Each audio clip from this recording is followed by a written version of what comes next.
자신의 마음을 잘 살펴봤을 때 선이 반을 차지하지 않으면 인간 아니라는 뜻인 거예요.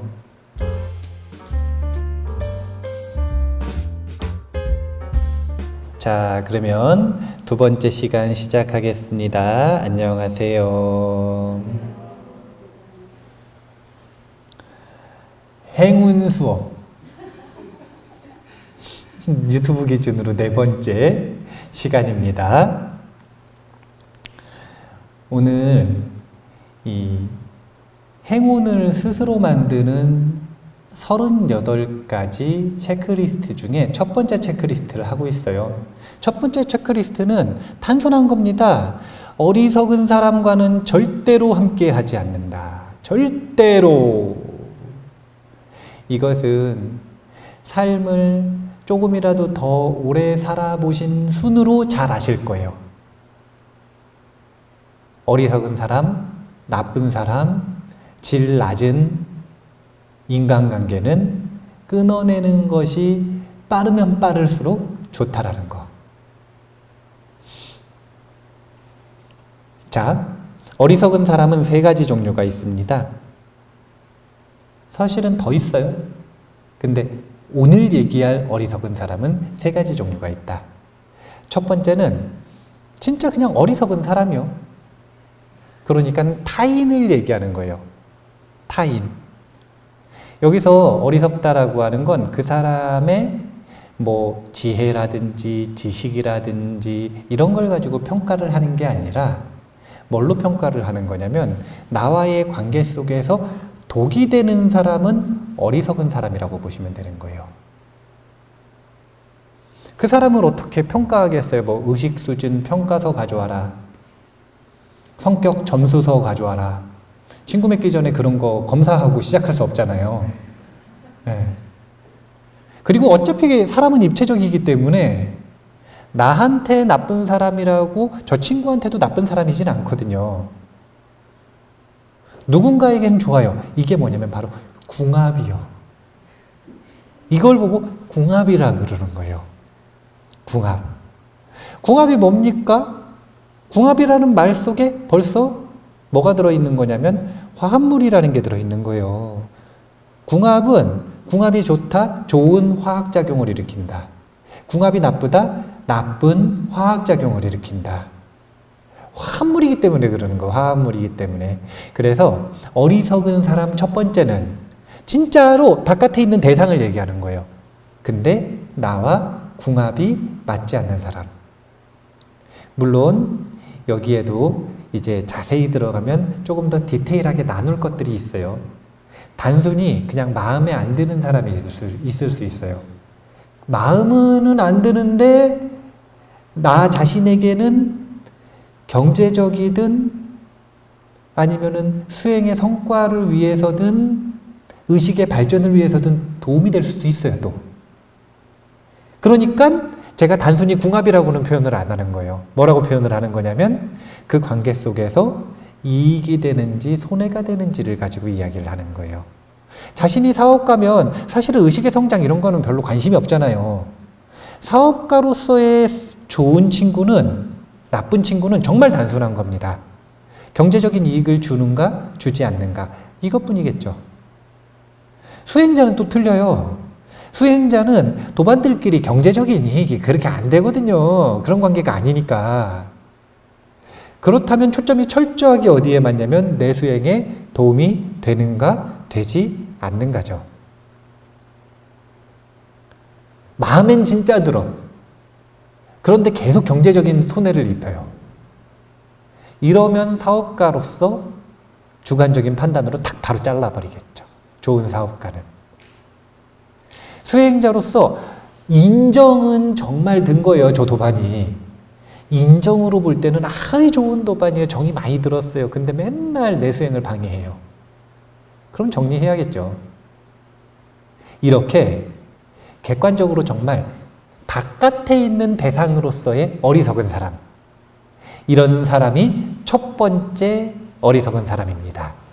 두 번째는 안으로 들어와야 돼요. 안으로 들어오는 게 뭐냐면 사람은 입체적이라 그랬죠. 그러면 스스로 생각하기에 자신이 삿띠지의 정진, 점수를 좀 매기면 점수가 좀 어떤 것 같으세요? 약간 수준이 있나요? 자신 있게 대답하기가 좀 그렇죠? 네. 그러면은 수준이 좀 있는 때가 가끔 있는 것 같나요? 네. 이 말은 무슨 얘기냐면 다른 때는 어떻다는 거예요. 아니라는 거죠. 그래서 천태지자 스님이 인간을 카테고리로 구분을 할 때 인간을 10종류로 구분을 하셨다는 거예요. 뭐에 따라 구분을 했는가? 그 사람의 일상의식에 따라 구분을 했어요. 일상의식을 무엇이 채우고 있는가? 이것에 따라. 전부 얘기를 해드리기는 바쁘니까 가장 유명한 것부터 해볼게요. 일상의식에서 그 사람은 욕심이 가득해요. 탐욕의 화신이라. 이런 사람은 죽기도 전에 이미 악이에요. 그 사람은 죽은 다음에 아기에 태어나는 게 아니라 이미 아기의 화신이에요. 아기처럼 살아가고 있는 거예요. 껍데기만 인간이지 아기라. 분노가 가득해요. 이 사람은 껍데기만 인간이지 아수라요. 그래서 현대 한국은 아수라판 아닙니까? 아수라판이에요. 혐오사회라 그러잖아요. 아수라들이 넘쳐나는 곳이에요. 어리석음이 가득해요. 이런 존재를 축생이라 그러는 거예요. 제가 아직도 기억이 난다니까요. 우리 노스님이 갑자기 뜬금없이 평상에 앉아가지고 수박 먹고 있는데 저한테 원빈 스님 저기 들어가는 보살님 인간으로 보이나? 그러시더라고요. 에? 내가 보니까 머리는 뱀인데 몸만 사람이네? 그러시더라고요. 예. 나는 뭐 사람으로 보이니까. 재밌는 건 법당 딱 들어갔다가 10분 뒤에 나오는데 원빈 스님 저 사람 사람으로 보이나? 그러시더라고요. 법당 들어갔다 오더니 사람 됐네? 그러시더라고요. 마음이 보이시는 분들에게는 그 마음이 그 사람의 본질이 되는 거예요. 껍데기가 아니라. 어리석은 사람 축생. 자, 탐진치 종합 선물 세트다. 이게 자꾸 돌아가면서 끊임없이 마음속에서 기승을 부린다. 이런 존재를 지옥 중생이라 그러는 거예요. 이제 결론이 나옵니다. 그래서 인간은 뭐냐? 인간은 한마디로 선악 반반이라고 표현하는 겁니다. 짬짜면이에요. 선악 반반. 웃을 일이 아니요. 그냥 선한 마음이 일어나고 그런 경험들이 있으세요, 없으세요? 하지만 많아요, 적어요? 그냥 화가 나고 그냥 우울하고 그냥 욕심이 막 나고 그냥 어리석고. 우리는 하루에도 365번, 3650번, 36,500번 변합니다. 계속 변해요. 아기가 됐다가 아수라가 됐다가 축생이 개가 됐다가 소가 됐다가 돼지가 됐다가 뱀이 됐다가 인간이 됐다가 가끔 천상존재처럼 기뻤다가. 성문계, 영각계, 보살계, 불계는 말할 것도 없어. 거기 못 가.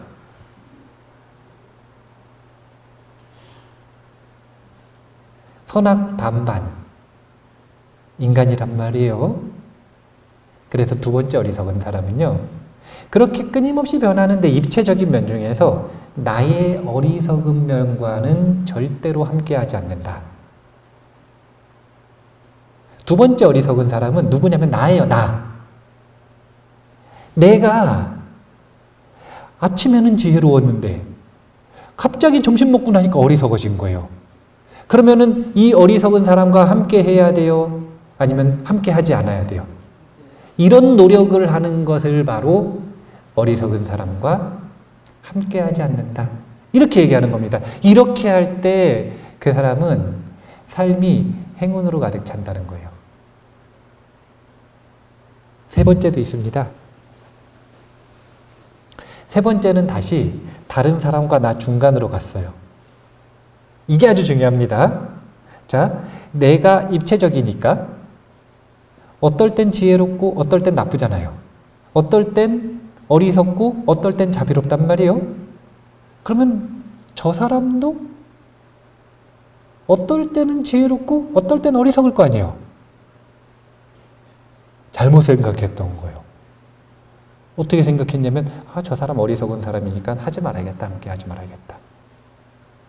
그렇게만 생각했는데 그게 아니라 내가 그 사람을 그냥 어리석다고만 생각하고 있었던 거예요. 그래서 세 번째는 아수라의 눈과 보살의 눈이라고 표현하겠습니다.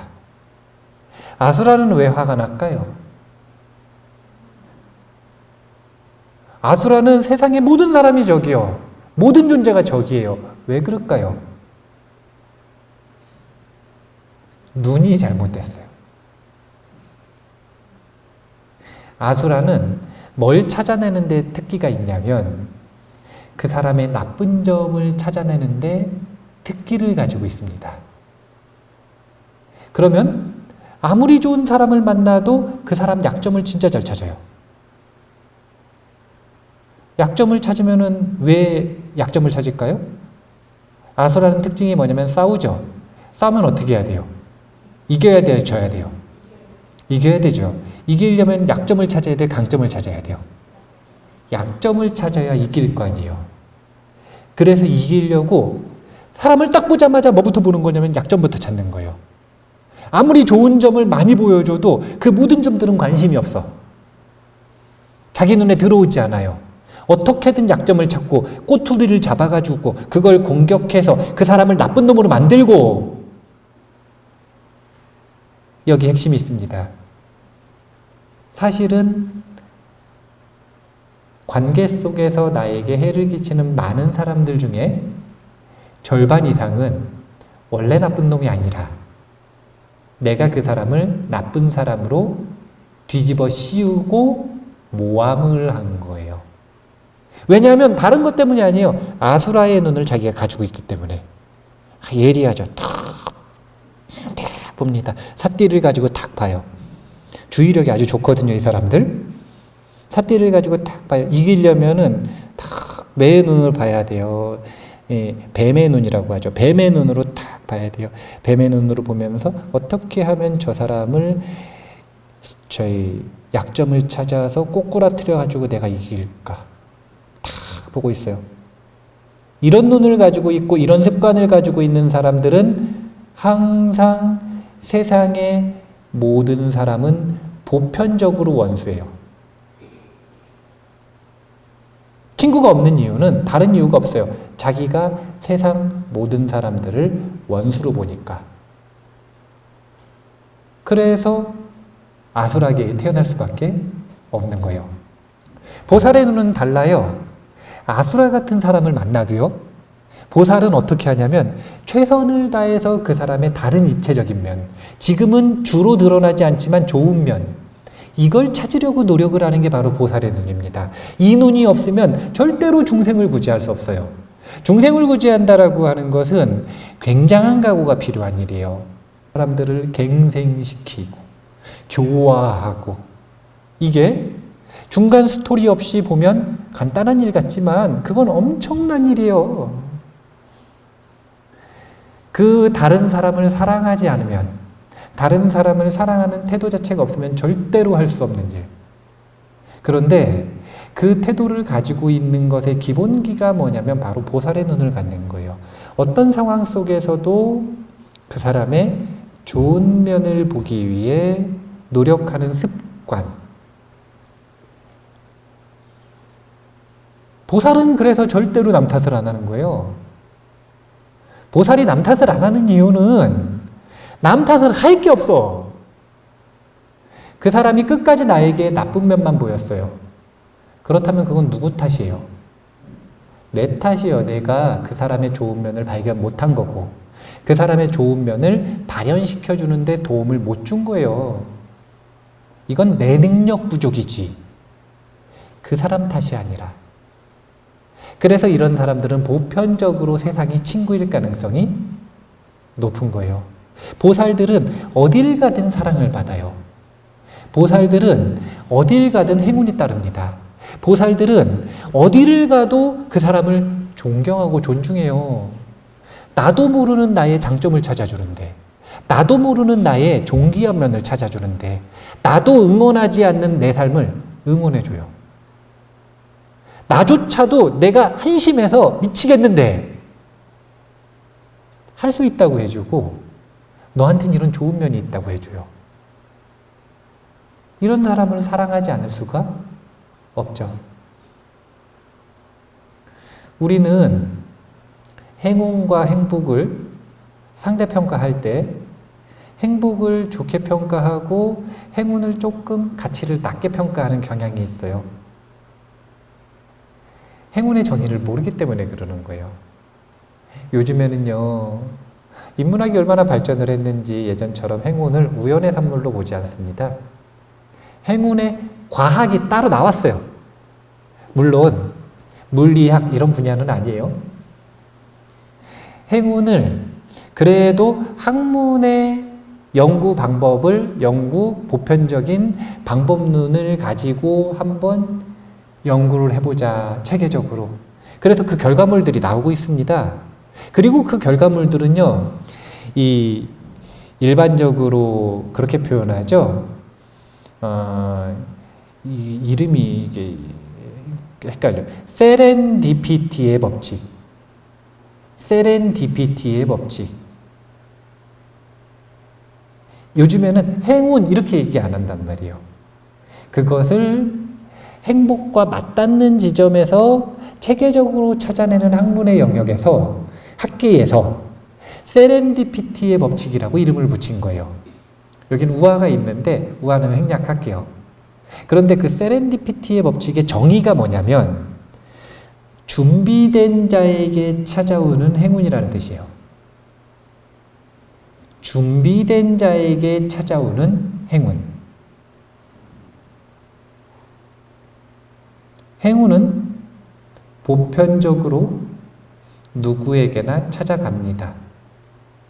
하지만 준비된 자는 발견하고요.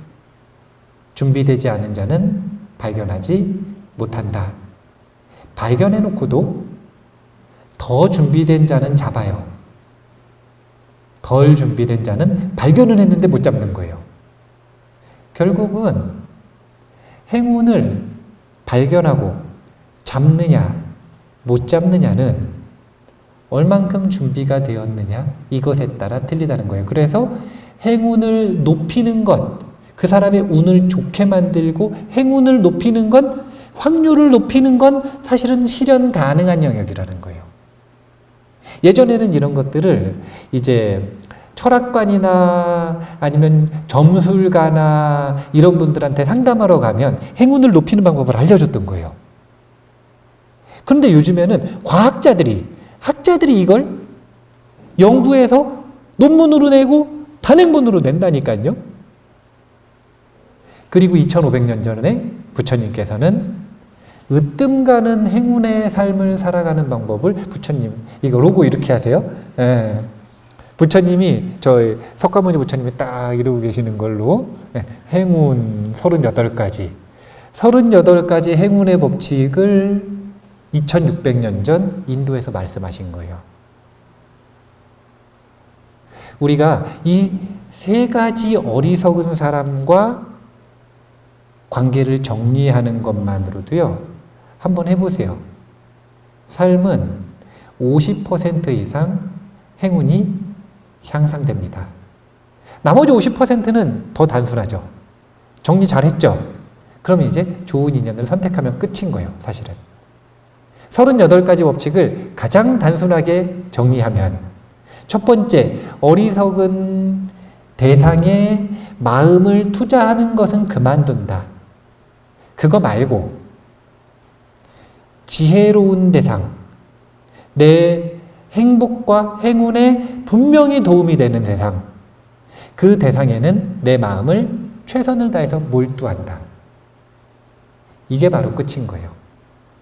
그래서 38가지라고 이야기를 하셨지만 1번이 어리석은 사람과는 절대로 함께하지 않는 것. 그리고 사실은 2번이 지혜로운 사람과는 최선을 다해서 친근할 것. 초발심자경문도 처음에 끝인 거예요. 부초심지는 수원리 아구하고 친근현선하라. 끝! 부가 설명 좀 해주십시오. 그러니까 이제 뒤에 쭉 길게 얘기하시는 거죠. 뭐가 어리석은 사람이고 무엇이 현선인지, 그리고 어리석은 사람은 도대체 어떻게 끊어내고 현선은 어떻게 친근해야 되는지, 이걸 디테일하게 이야기를 하는 것이 나머지 내용인 거예요. 불교의 답변도 끝이 정말 단순한 거예요. 부처님한테 와서 다 물어보셨습니다. 어떻게 하면 이고등락합니까? 내가 지금 고통스러운데 이 고통 어떻게 하면 멈춥니까? 내가 지금 살만한데 특별한 고통 없이 어떻게 더 행복해질 수 있습니까? 한마디로 얘기하셨죠? 지악수선하라. 악은 그치고 선과 함께하라. 이게 가장 단순한 부처님의, 그리고 철학자들의, 그리고 행운과 행복을 연구하는 학자들의 공통 결론입니다. 1번, 어리석은 사람에게 투자할 마음은 없어요. 아까우니까 거두세요. 무조건 거두는 거예요. 이미 지금 잘못된 관계가 있다. 정리하세요. 정리하세요. 딱 보는데 어리석은 사람과의 관계가 될 것 같다. 그러면은 아주 명료하고 단호하게 거절해야 돼요. 사람들이 생각한단 말이에요. 그렇게 자꾸 거절하면은 친구 없어가지고 나중에 외로우면 어떡하냐. 친구는 한 명이면 돼요. 전화번호가 10,000개가 있어도요. 오늘 아주 기분 나쁘고 우울한데 커피 한 잔 먹자고 편하게 전화할 사람이 한 명도 없어요. 그게 뭐 친구예요. 그냥 아무 때나 부담 없이 찾아가고 거리낌 없이 자신의 이 불편한 마음을 공유할 수 있고 기쁜 일을 함께 즐길 수 있고, 이런 친구 한 명이면 되죠. 친구 많으면 나중에 도움이 되지 않을까요? 나중에 손해가 될 가능성이 더 커요. 왜냐하면 서로 다 나중에 도움이 되지 않을까? 이래가지고 만난 친구들이거든요. 그래서 어떻게 하면 저 사람한테 도움을 받을 수 있을까? 여기에 초점이 맞춰서 형성된 관계이기 때문에 별로 영향가 없어요. 불교를 처음 만나면 관계가 변하기 시작하거든요. 어울리는 사람들이 변해요. 그러면 처음에 되게 겁을 냅니다. 저 사람들이랑 이렇게 관계가 정리되면 나중에 나는 어떡하지? 관계 싹 정리하고 나면 어떤 마음이 드냐면 홀가분하고 편해요. 이제 드디어 내 삶을 내 뜻대로 경영할 수 있고 투자할 수 있는 자유가 생긴 것 같아요. 항상 모든 삶의 변화의 시작은 정리하고 청소하는 것부터 시작하는 것이다. 스님의 청소법이라는 책이 있어요. 스님이 쓰신 책이라. 몸과 마음이 정돈되면 사람은 그때까지 깨닫지 못했던 다양한 것들을 깨닫게 됩니다. 마음에 여유가 생겨나고 자신의 본성이 빛나게 됩니다. 그러면 행운의 여신이 눈앞에 나타났을 때 재빨리 운을 잡을 수 있겠지요. 이 스님이 묘어 스님이신가 그런데 일본 스님이죠. 일본 스님. 스님의 청소법. 무조건 1번 청소. 정리. 청소력이라는 책. 청소와 정리에 대한 고전이에요. 청소력이라는 책. 청소력이라는 책에는 이렇게 표현합니다. 더러운 방은 마이너스 자장을 만들어 아군을 불러들이고 청소는 마이너스 자장을 없애고 운명을 호전시킨다. 왜 더러운 데 살지 말라 그러냐면, 생각해 보세요. 거기 먼지가 쌓였어. 그 먼지가 뭐예요? 먼지예요? 그 먼지에 뭐가 묻어 있냐면 내 번뇌가 묻어 있어요. 그래서 공간마다 지기가 형성이 되는 거예요. 왜 보면 그런 표현들 하잖아요. 아들, 딸 공부 열심히 하고 싶으면 침대방에 책상 놓으라 그래요. 책상방 따로 만들라 그래요. 이유는 다른 게 없어요. 침대방에 책상을 놓으면, 자, 시간상으로 봐도 그 방에서 책상에 오래 앉아 있겠어요? 침대에 오래 누워 있겠어요? 왜냐하면 공부는 어차피 학교 가서 하잖아요. 그럼 집에서 공부하는 시간을 놓고 볼 때 절대적으로 침대에 누워 있는 시간이 길어요. 그러면 그 방에는 누워 있는 에너지 장이 형성되는 거예요. 청소까지 안 하잖아요. 그러면 그게 먼지에 다 묻어 있어. 걔네를 청소라도 해주면 그래도 리셋이라도 되는데, 그렇지 않으면 그냥 살던 대로 살겠다는 다짐일 뿐이다. 청소하고 정리하지 않는 것은 내 삶을 내가 변화시킬 마음이 전혀 없어요 라는 뉘앙스를 이 세상에게 내비치고 있는 거예요. 말로 맨날 내 삶이 변화했으면 좋겠어요. 나는 지금 삶에 만족하지 않아요. 내 삶이 조금 더 지혜롭게 바뀌었으면 좋겠어요. 나는 노력하고 있어요. 청소 안 하면 끝. 관계 정리 안 하면 하나도 변하지 않는 거예요. 이게 바로 어리석은 눈을 가지고 있을 때와 지혜로운 눈이 무엇인지를 알 때 올바른 노력을 할 수 있느냐 없느냐의 차이점이 되는 겁니다. 요즘에 송덕사에서 여기저기 건물을 헐고 새로 건물을 지으려고 하고 막 이러고 있단 말이에요. 해보니까 돈이 제일 많이 드는 게 기반공사예요. 건물 다 부순 다음에 이 폐기물 처리하고 그 다음에 거기다가 기반을 단단하게 세우고, 이게 돈이 엄청 들어요. 그만큼 중요하다는 거예요. 자신의 삶을 행운으로 만들고 싶다면, 새롭게 리모델링 하고 싶다면 항상 구형은 쓸 수 없는 거라면 먼저 허물고 정리하고 청소하고 기반을 다지는 것에서 시작한다 라고 하는 걸 꼭 기억을 하셨으면 좋겠습니다. 한 3, 4분 남아가지고요, 이 얘기 하나 더 해드리고 마무리할게요. 어리석은 사람과 함께하지 않는다 라고 할 때 세 가지 중에 두 가지가 사실은 나에 대한 것이잖아요. 나의 어리석은 면, 그리고 내가 항상 다른 사람을 어리석게 만드는 눈.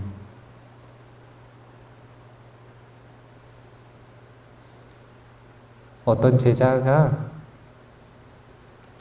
다른 제자들한테 맨날 폐악질을 하고 다녔대요. 큰 잘못, 사소한 잘못 계속 하고 다니니까 한 스승 밑에서 공부를 해도 나머지 제자들이 그 제자가 너무 싫은 거예요. 왕따를 시키는 게 아니라 그냥 싫은 거죠. 어쩔 수가 없죠. 맨날 큰 잘못하고 작은 잘못하고 막 그러니까. 그래서 어느 날 이 제자가 조금 뉘우치는 마음이 드는 거예요. 왜냐하면 아무도 자기하고 상대도 안 해주고, 그러니까 자기가 쫓겨날 것 같기도 하고, 그러니까 좀 불안한 마음이 들어가지고 스승한테 가서 물어봤어요. 어떻게 하면 다른 사람들이 자기를 싫어하지 않고 좋아하게 만들 수 있냐고. 그러니까 스승이 바구니를 하나를 탁 주더니 가가지고 큰 돌 몇 개 좀 주워와라 그랬어요. 그러니까 큰 돌을 한 7개 정도 넣으니까 꽉 찼어요. 그래가지고 그걸 짊어지고 왔단 말이에요. 스승님 이제 어떻게 합니까? 돌을 그 자리에 다시 갖다 놔라 그러셨어요. 약간 짜증이 나는데 그래요. 기억이 나니까 이제 하나하나 다시 갖다 놨어요. 빈바구니를 가지고 다시 오니까 선생님 이제 어떡합니까? 다른 도반들이 절 좋아할까요? 아니다. 잠깐만 기다려라. 이번에는 작은 돌 좀 채워와라. 그러니까 작은 돌을 채우니까 한 200개, 300개를 막 채워가지고 막 엄청 무거워. 그래서 그걸 들고 왔어요. 선생님 이제 다른 제자들이 절 좋아할까요? 아니야, 이제 갖다 놔라. 제자리에 다시 갖다 놔라. 근데 이번엔 막힌 거예요. 왜냐면은 너무 많으니까 기억이 안 나요. 어디다 갖다 놔야 되는지를 기억이 안 나는 거예요. 그래가지고 선생님한테 가가지고 기억이 안 나가지고 제자리에 갖다 놓을 수가 없다고. 그때 스승님이 해주시는 이야기가 큰 잘못과 작은 잘못에 대한 이야기를 해주시는데, 큰 잘못은 인상이 깊게 남는 만큼 되돌리기가 사실은 쉽대요. 다른 사람들에게도 인상이 깊게 남았기 때문에 그걸 분명하게 참여하기만 하면, 그러면 그 사람이 참여를 받아주고 용서를 받아주니까, 용서를 받아주는 게 아니니까 사과를 받아주니까 그래도 흔적은 남지만 되돌릴 수 있다는 거예요. 문제는 뭐냐면 작은 잘못. 작은 잘못은 뭐가 문제냐? 일단 내가 기억을 못해요. 잘못을 했다는 건 기억이 나는데 누구한테 잘못했던 건지조차 기억이 안 나요. 두 번째 문제는 뭔지 아세요? 상대도 기억이 안 나요. 그 사람이 나한테 뭔가 잘못한 거는 같은데 기억이 안 나는 거예요. 이러면 어떻게 되는 거냐면 사과하고 용서하는 게 성립이 안 된대요. 내가 그 사람이 뭐 때문에 싫은지를 분명하게 알아야 그 싫은 걸 해결할 수가 있는데 기억은 안 나는데 그냥 싫은 거예요. 작은 잘못의 무서움이 바로 이거랍니다. 그래서 작은 잘못은 사실상 해결하기가 정말 어렵다. 우리가 다른 사람들에게 어리석은 사람이 되고 싶지 않다면 자기의 눈을 바꿔야 한다. 그 사람의 약점 찾아내는 아수라 같은 사람이 아니라 그 사람의 좋은 면을 보기 위해 최선을 다하는 보살의 눈으로 바꿀 때, 습관을 바꾸고 무의식을 바꿀 때, 그럴 때 우리는 해결하지 못하는 작은 잘못들을 반복해서 계속 저지르지 않을 수 있다. 습관까지 바꾸지 못한다면 어려워요, 삶이. 그 뒤에 아무리 노력을 해봐야, 좋은 이미지를 주려고 노력해봐야 상대방은 그 사람이 수습하려고 애쓰네 이렇게밖에 안 보여요. 이미 첫 느낌이 아수라 같은 눈으로 나를 공격하는 것처럼 보였기 때문에 항상 작은 습관을 바꾸고 내 무의식까지 바꾸기 위해 그것을 반복해서 노력하는 것. 그 정진의 힘을 바탕으로 38가지 지혜 잘 배우시고 그 행운을 불러오는 행동 하나하나를 꼭 정진의 힘으로 자신의 삶에 이식하셨으면 좋겠습니다. 하나하나 익히실 때마다 삶의 화학작용이 변하는 걸 분명하게 느끼실 거라고 생각을 합니다. 자, 그러면 오늘 어리석은 사람과는 절대로 함께하지 않는다 마무리하도록 하겠습니다. 감사합니다.